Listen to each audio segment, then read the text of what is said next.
Abra sua Bíblia no Evangelho de Marcos, capítulo 14. Evangelho de Marcos, capítulo 14. Caminhamos, nos aproximamos aí do término desta série. Já é possível avistar o Gólgota, já é possível avistar a cruz, o sofrimento do Senhor. Ele que tantas vezes ao longo do Evangelho de Marcos foi advertindo e avisando aos seus discípulos que era necessário que ele caminhasse para a cruz. E esse momento agora está bem próximo. Evangelho de Marcos, capítulo 14, nós leremos a partir do verso 12, mas antes de iniciarmos essa leitura, vamos pedir a graça do Senhor, Deus Santo e Pai de amor. Nós te louvamos, Pai, porque as tuas promessas se cumpriram na história. Aquele projeto de redenção, de restauração do homem caído foi consumado na cruz do Calvário. O Deus Emanuel habitou entre nós, experimentou as nossas dores, os nossos sofrimentos, e Ele nos amou até o fim. Ele nos amou até a cruz, ó Pai. Abre os olhos, abre os nossos olhos, abre o nosso coração, para que possamos perceber a riqueza da Tua Palavra e as implicações dela para a nossa vida, para o nosso caminhar. Por isso, Santo Espírito de Deus, que inspirou homens santos a registrarem a revelação de Deus, Espírito Santo que ao longo da história preservou essa Escritura, Santo Espírito, vem agora nos iluminar, vem agora nos dar entendimento e trazer quebrantamento em cada coração. Nós precisamos e carecemos da Tua intervenção. E assim oramos, porque cremos no poder do nome do Filho de Jesus. Amém. Verso 12. No primeiro dia dos pães ázimos, quando se fazia o sacrifício do cordeiro pascal, disseram-lhe seus discípulos: onde queres que vamos fazer os preparativos para comeres a Páscoa? Então enviou 2 dos seus discípulos, dizendo-lhes: ide à cidade, e vos sairá ao encontro um homem, trazendo um cântaro de água. Segui-o, e dizei ao dono da casa, onde ele entrar, que o mestre pergunta: onde é o meu aposento, no qual hei de comer a Páscoa com os meus discípulos? E ele vos mostrará um espaçoso cenáculo, mobiliado e pronto. Ali fazei os preparativos. Saíram, pois, os discípulos, foram à cidade, e achando tudo como Jesus lhes havia dito, prepararam a Páscoa. E ao cair da tarde foi com os 12. Quando estavam à mesa e comiam, disse Jesus: em verdade vos digo que um dentre vós, o que come comigo, me trairá. E eles começaram a entristecer-se e a dizer-lhe um após o outro: porventura sou eu? Respondeu-lhes: é um dos 12, o que mete comigo a mão no prato. Pois o Filho do Homem vai, como está escrito a seu respeito, mas ai daquele por intermédio de quem o Filho do Homem está sendo traído. Melhor lhe fora não haver nascido. E enquanto comiam, tomou Jesus um pão e, abençoando-o, partiu e lhes deu, dizendo: tomai, tomai, isto é o meu corpo. E a seguir tomou Jesus um cálice, tendo dado graças, o deu aos seus discípulos, e todos beberam dele. Então lhes disse: isto é o meu sangue, o sangue da nova aliança, derramado em favor de muitos. Em verdade vos digo que jamais beberei do fruto da videira, até aquele dia em que o hei de beber novamente no reino de Deus. E tendo cantado um hino, saíram para o Monte das Oliveiras. Meus irmãos, em determinado momento da história, a humanidade acreditou que o avanço da tecnologia e do conhecimento seria suficiente para trazer sentido e significado à existência humana, uma vez que ficou para trás a idade da infância, dos mitos, dos contos religiosos, e agora, chegada a idade adulta, não se faz mais necessário dos mitos religiosos para explicar a realidade à nossa volta. Se cria, com o avanço da educação, do conhecimento, nós iríamos experimentar uma era áurea de paz, de prosperidade.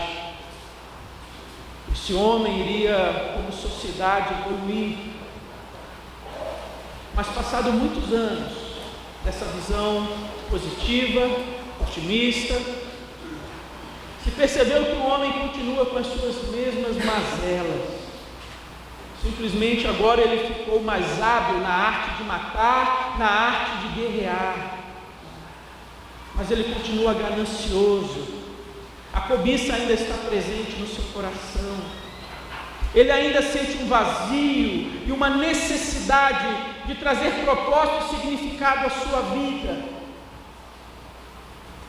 Mas o homem reluta e insiste em buscar satisfação à parte do seu Criador. Como diz Jeremias, e ali o profeta, o próprio Deus, fala a respeito do seu povo, que cometeu grandes erros. O erro de se afastar do Senhor, se afastar do Criador, a fonte de água viva, e o erro de cavar suas próprias cisternas rachadas, que não são capazes de reter água. E assim a humanidade como um todo comete esse mesmo erro, de rejeitar a revelação de Deus, de colocar de lado a oferta de Deus. A humanidade entende que esse Deus é por demais invasivo, que esse Deus é por demais alguém que deseja tolher o homem da sua felicidade, da sua alegria, da sua liberdade, e assim o homem busca a autonomia, ser o senhor da sua história e ir atrás da sua felicidade. Só que esse é um ponto. Que essa felicidade se vai entre os dedos. Que satisfação e plenitude só há quando estivermos na presença do Criador, quando estivermos prostrados diante do Senhor, o nosso Redentor. E é sobre isso que o Senhor Jesus, Ele vai aqui apresentar aos seus discípulos. Essa não é a primeira Páscoa do Senhor com os seus discípulos. Ele já havia celebrado a Páscoa em 2 ocasiões com os seus discípulos, mas essa seria diferente. Essa Páscoa iria assumir um novo significado, um novo sentido. Seria a última Páscoa antes do sacrifício do Senhor. E meus irmãos, falar da Páscoa, falar da ceia do Senhor, não é um evento isolado do Novo Testamento. Mas essa passagem está profundamente conectada com a revelação bíblica na história, com as promessas de Deus conferidas na história do seu povo. Promessas de redenção, promessas de restauração. E assim esse evento tão importante na história, ele está conectado, por exemplo, com Gênesis 3,15. Quando o Senhor Deus, de maneira graciosa, amorosa, mesmo sabendo que o homem havia desobedecido e pecado, Deus que poderia simplesmente ter deixado aquele homem de lado, a sua própria sorte, ao sabor do seu próprio destino, mas o Senhor toma a iniciativa e vem em busca do perdido, e chama, clama por Adão naquele jardim, E Adão agora já sob efeito das consequências do pecado, a voz de Deus que antes trazia alegria, paz e satisfação, essa voz de Deus agora aos ouvidos e ao coração de Adão traz medo, ansiedade, temor, insegurança, e ele tenta se esconder da face de Deus, reproduzindo novamente a tentativa da humanidade, tapar seus ouvidos e esconder-se da face, da presença do seu Criador. Adão representa a atitude da humanidade ao longo da história, mas Deus, de maneira paciente, didática, Ele insiste, e Ele diz: Adão, onde estás? Aonde estás? E numa leitura meio desavisada, desatenciosa, pode-se até chegar à conclusão de que Deus não sabe onde está Adão. Mas Adão aqui, ele não está perdido apenas geograficamente, mas sobretudo na sua existência, porque ele está desconectado da fonte de toda a vida, que é o Criador. Fato é que o Senhor, que é amor, que é misericórdia, mas a Bíblia diz que Ele também é ira e justiça, que Ele é fogo consumidor, e Deus simplesmente não vira a página e passa por cima das consequências, mas Ele se dirige a Adão, a Eva, a serpente, e Ele começa então a falar das consequências e daquilo que iria recair sobre cada um deles. A terra foi amaldiçoada,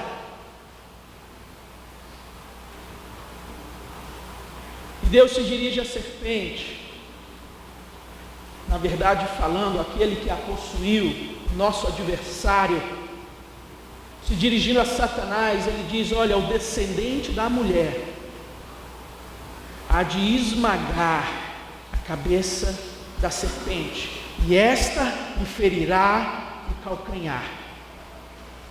E aqui nós não temos apenas o primeiro anúncio do Evangelho, mas temos também o primeiro anúncio escatológico, do triunfo e da vitória do reino de Deus, contra os insurgentes, contra os rebeldes, contra toda a descendência do inimigo. E ali no início, no começo da história, já está anunciado o final da história. Satanás, você está e será plenamente derrotado. E a partir dali, daquele primeiro anúncio da redenção, da consumação, o Senhor, Ele vai revelando gradativamente, pouco a pouco, o seu plano redentor na história. E Ele começa olhando para uma tribo de idólatras e pagãos, e daquela tribo Ele se dirige a Abraão e fala: sai do meio da tua terra, da tua parentela, e vai para o lugar, para a terra que eu te mostrarei. Porque aqueles que te abençoarem serão benditos, e aqueles que te amaldiçoarem serão malditos, e em ti todas as etnias e nações da terra serão benditos. Abraão, se tu uma bênção. É mais um capítulo da revelação, da redenção, da promessa, da linhagem daquele descendente, o filho da promessa, e a história prossegue. Esse evento, esse momento de Jesus com os seus discípulos, não é um momento isolado, mas está conectado a toda essa história passada, a toda essa promessa de Deus, a toda essa expectativa pela revelação do Messias, do prometido. E quando chega no livro do Êxodo, nós vemos aqui esse povo de Deus que não é mais um punhado de homens, não são apenas 70 almas que entraram no Egito, mas uma grande multidão, onde apenas de homens eram mais de 600 mil. mas eles estavam ali afligidos como escravos. E o Senhor se dirige a seu servo Moisés do meio da sarça e diz a Moisés que ele ouviu o clamor do seu povo e que ele desceu para libertar o seu povo. Vi a aflição do meu povo que está no Egito, ouvi o seu clamor, conheço-lhe o sofrimento e por isso desci a fim de livrá-lo. O clamor dos filhos de Israel chegou até mim e também vejo a opressão. Vem agora, eu te enviarei para que tires o meu povo, os filhos de Israel, do Egito. E aqui nós temos mais um capítulo na história da redenção. O Senhor Deus vai estabelecer um memorial, uma cerimônia pactual, uma refeição pactual, que seria símbolo da libertação. A Páscoa do Senhor seria instituída.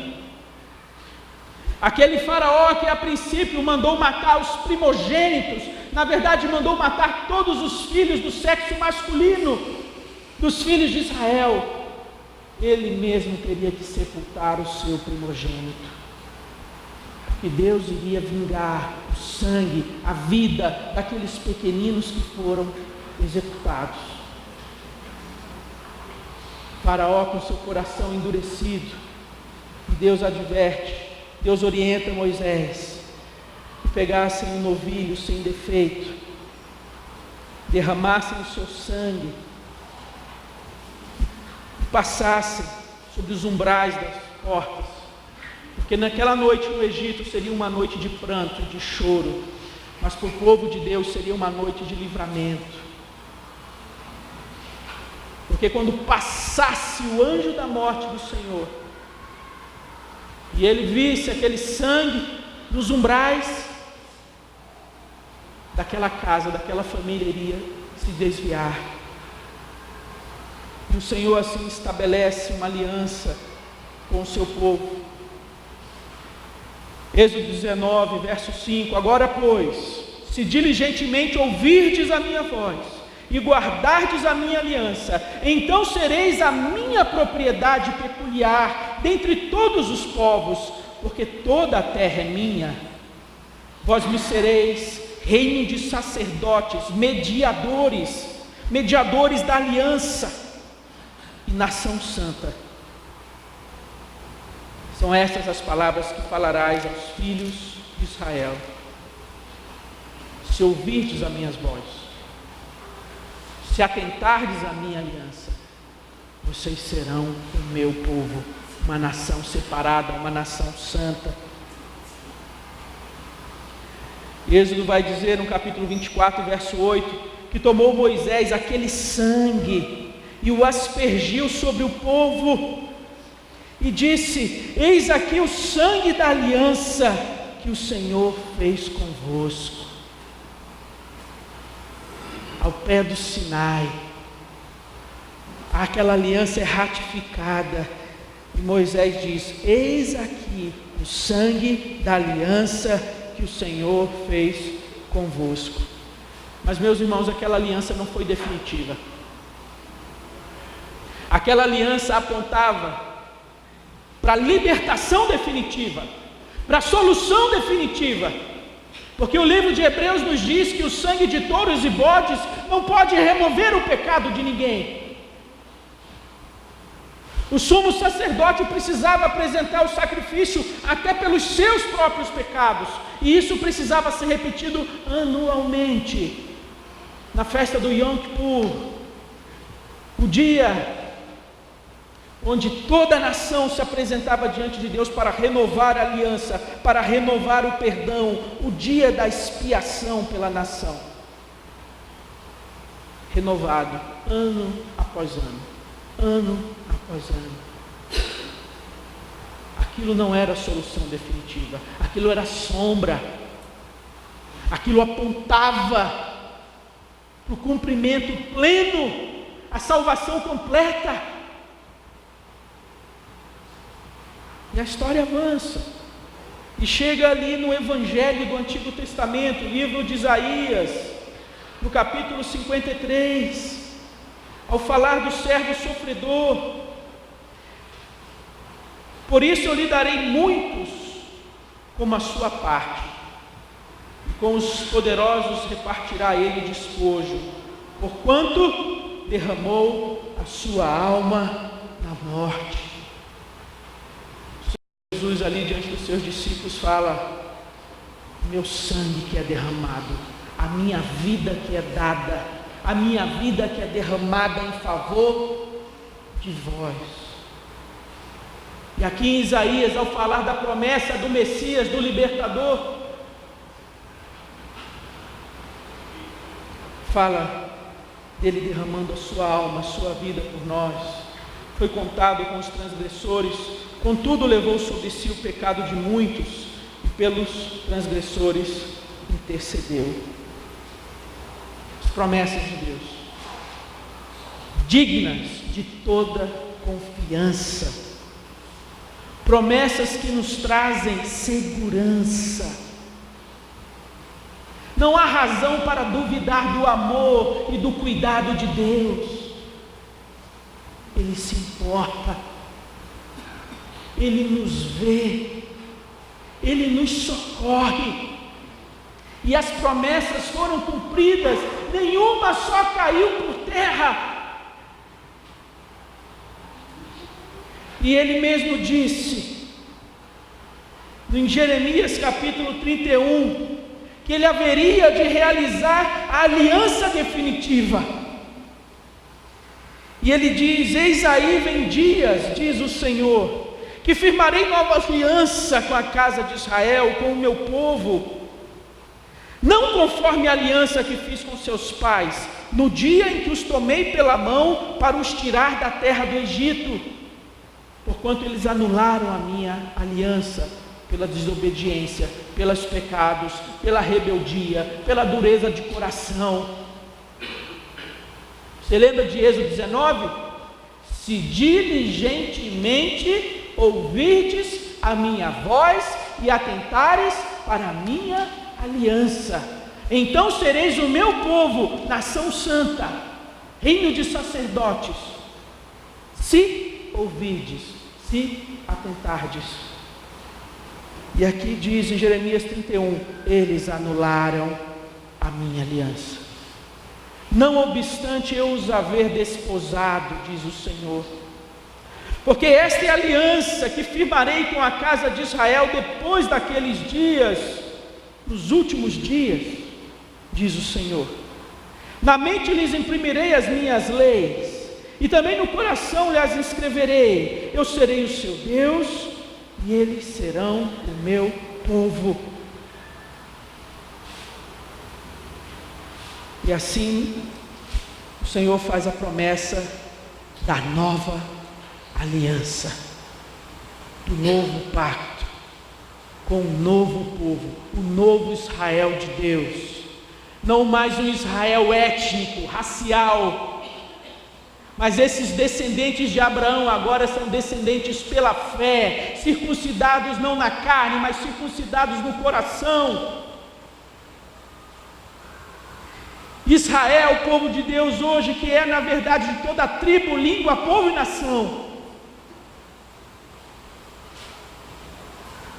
A grande comissão, para o qual fomos habilitados pelo Espírito Santo de Deus, que é o poder, a capacitação, o recurso necessário para essa missão da igreja, de testemunhar, de proclamar as virtudes daquele que nos tirou do Egito, do reino das trevas, e nos transportou para o seu reino de luz, o seu reino de amor, onde você já está inserido, onde você já é receptor das bênçãos em Cristo,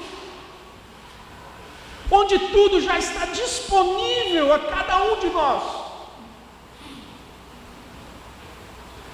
Essa bênção do Senhor não é dada fracionadamente, sob medida, mas rios de água viva fluirão do teu interior, se você se derramar perante mim. Se você buscar a presença do Senhor, se você abrir mão dos seus sonhos e projetos, suas ambições, e você se dispor a seguir após Ele,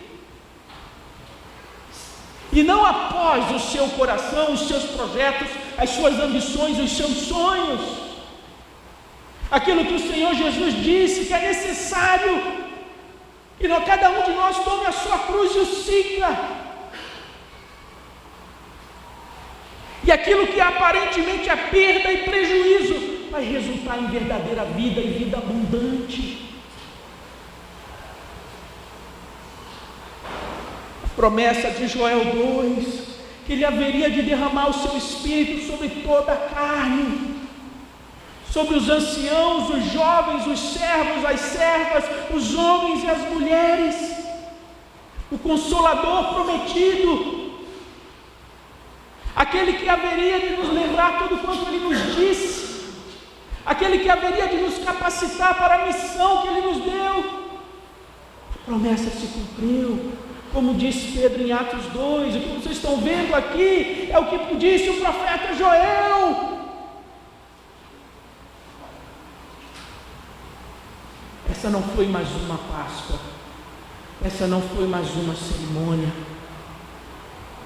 mas aqui de uma maneira muito explícita, o Senhor dá um novo significado. Não mais a Páscoa judaica, que celebra o êxodo, a saída do Egito, mas agora a Páscoa cristã, que celebra o êxodo, a saída do mundo de trevas para o seu reino de amor. Jesus faz de si mesmo o centro dessa refeição cerimonial pactual. Como João disse, eis o Cordeiro de Deus, Ele é o Cordeiro de Deus, que remove e tira o pecado do mundo. E o Senhor Jesus ali diante dos seus discípulos, Ele explica, as promessas se cumpriram, eu sou o cumprimento da promessa, eu sou a redenção definitiva, eu sou a libertação completa, vocês não precisam mais aguardar e esperar, é um evento histórico, redentivo, e aqui o Senhor provê a cada um de nós significado e confiança nas promessas da palavra de Deus. Você não tem razão nem motivo para suspeitar das promessas de Deus. As promessas que ainda aguardam o seu pleno cumprimento, com a redenção, a consumação, novos céus, nova terra. Não há motivos para suspeitas nem desconfianças. Ele tem cumprido no seu tempo, conforme a sua agenda, o seu propósito na história da humanidade. Ele nos provê, Jesus nos provê aqui significado e confiança nas promessas da palavra de Deus, mas Ele nos provê também perdão e comunhão. Aquilo que trazia no coração de Adão em Gênesis 3, angústia, eu serei aceito, eu serei recebido na presença de Deus, eu serei expulso, eu vou morrer, o que vai acontecer? E o Senhor Jesus aqui, Ele provê plenamente perdão e comunhão. Por isso Ele diz, tomai, tomai essa oferta, tomai esses elementos, com este significado, compartilhem da minha carne e do meu sangue, porque isso é vida e perdão para vocês. Meus irmãos, nada nesse mundo, nenhuma oferta ou sugestão do inimigo das nossas almas será capaz de prover no seu coração paz e alegria duradoura, realização e satisfação. porque os nossos recursos vão ficar, as nossas conquistas profissionais ou acadêmicas vão ficar, mas o que vai nos acompanhar por toda a eternidade é um relacionamento vivo e íntimo com o Cordeiro de Deus. E é nesse relacionamento, é nessa intimidade, é nessa comunhão que nós vamos compreender o sentido, o propósito para a nossa existência, a missão da nossa vida nesse mundo, a razão de ser da igreja. Ele nos provê aqui perdão e comunhão. E Ele diz: tomai pela fé. Receber pela fé essa tão grande salvação. Os discípulos não compreendem, os discípulos não entendem. Jesus comemora a Páscoa, Ele anuncia que será traído, e aqui Ele provoca autoexame e reflexão. O momento de participar da ceia do Senhor deve ser realizado com essa atitude de autoexame. E os discípulos ali ficam: Senhor, sou eu? Porventura sou eu? Irmãos, muitas vezes, ao participarmos da ceia do Senhor, sem discernir o corpo, sem discernir desse momento solene, muitas vezes nós acabamos por nos identificar com Judas. Pessoas que no presente, que no dia de hoje, ao participar da ceia do Senhor, estão traindo o Senhor, porque verdadeiramente não se arrependem dos seus pecados, porque verdadeiramente não abandonam uma vida, uma prática deliberada do pecado. E ao participarmos da ceia dessa forma, sem arrependimento, sem pesar no coração pelas nossas faltas, nós, mesmo que inconscientemente, terminamos por trair o Senhor, nosso Senhor. Esse Senhor que se derramou em nosso favor, para nos dar perdão, para nos dar comunhão. E, meus irmãos, a ceia, ela não é recebida, nem partilhada apenas de uma maneira individual, pessoal. A orientação ali dada a Moisés é que aquele que não tinha família se ajuntasse a uma família. Há um aspecto da comunidade do corpo. E aqui em Marcos capítulo 14, o Senhor Jesus também enfatiza isso para cada um de nós, que nós devemos discernir desse corpo que foi derramado em favor de muitos e não apenas de mim. Nós devemos participar da ceia do Senhor, reafirmando nosso compromisso com o corpo de Cristo. Não é um momento de renovar a sua aliança apenas com o Cordeiro, renovar a sua aliança apenas com o Senhor, mas renovar a sua aliança com o seu irmão. A aliança de amar, de orar, de interceder, de perdoar, de suportar.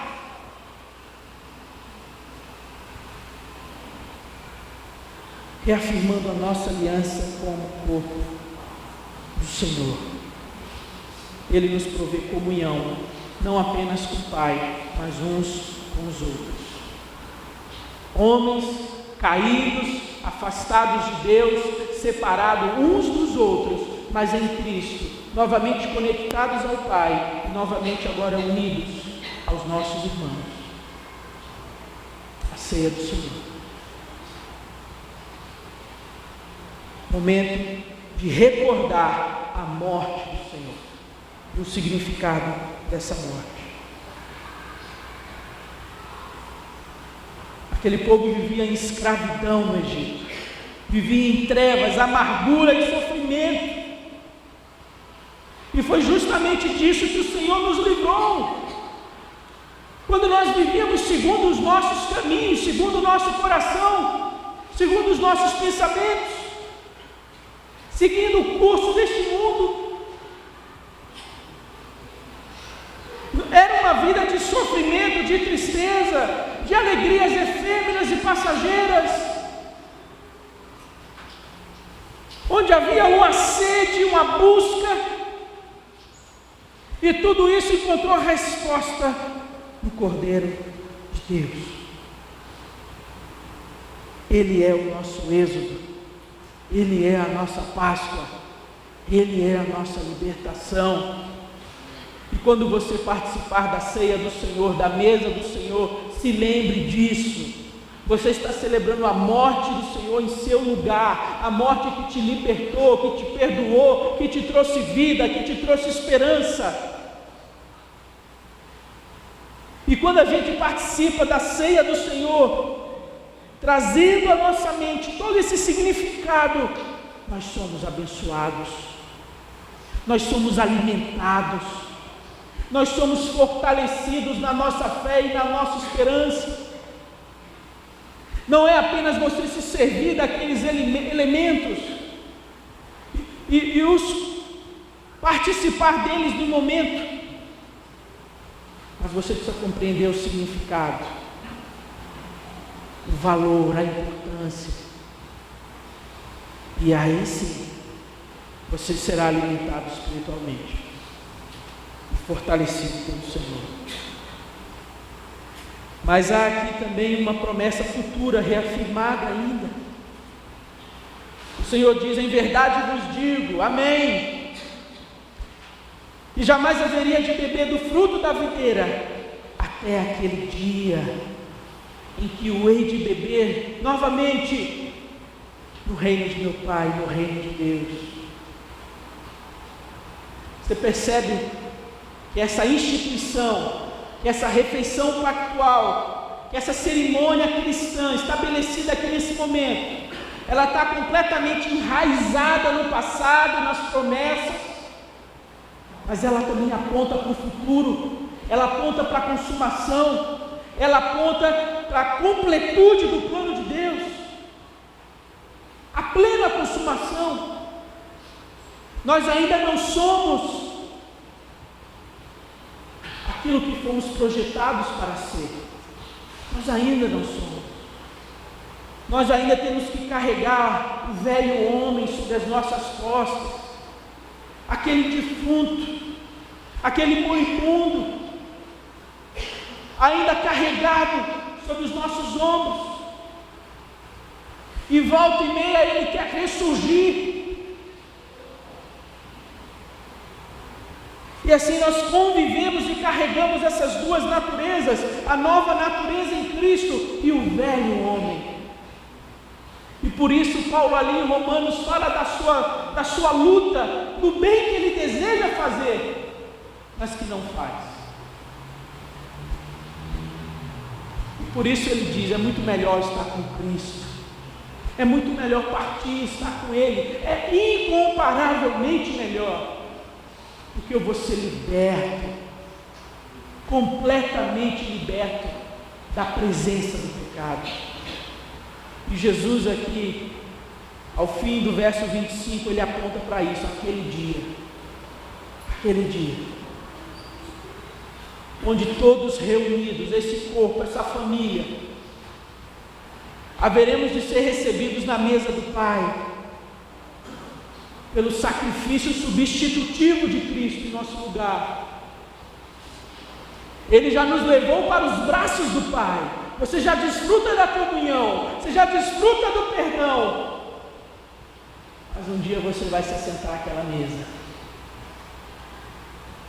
A ceia do Senhor hoje é como se fosse uma pequena dose, um pequeno reflexo, uma foto 3x4, em pequena dimensão, de tudo aquilo que está reservado e preparado para desfrutarmos na presença de Deus.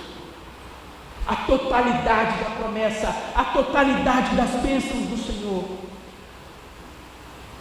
E nós precisamos alimentar no nosso íntimo esse anseio, essa expectativa. Nós devemos desejar de maneira ardente pela volta do Senhor.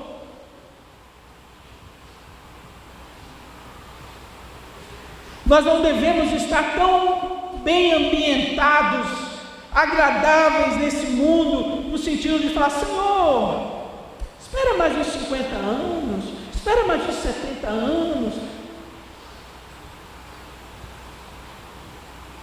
É incomparavelmente melhor. O que nesse mundo pode ser colocado ao lado, comparado com aquilo que Deus tem reservado para nós?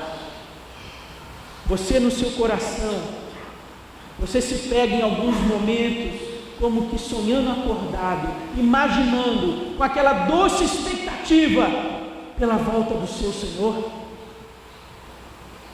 pelo momento onde seremos reunidos e estaremos para sempre.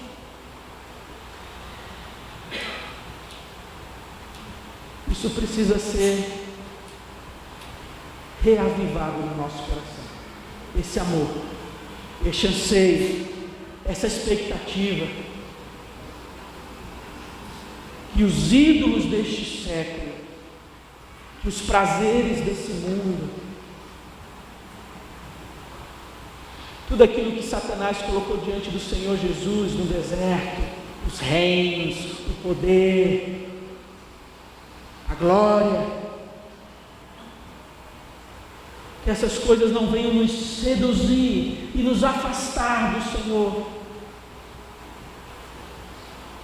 mas que no nosso coração possa arder essa chama e esse desejo pelo reencontro com o Senhor. Quem tem essa expectativa, a si mesmo se prepara. Você tem se preparado para se reencontrar com o Senhor? Ou esse dia vai pegá-lo de surpresa? O Senhor nos advertiu diversas vezes. Várias vezes Ele pontuou a necessidade de preparo e vigilância, porque ninguém sabe o dia e a hora. Irmão, você aqui é um forasteiro, um peregrino,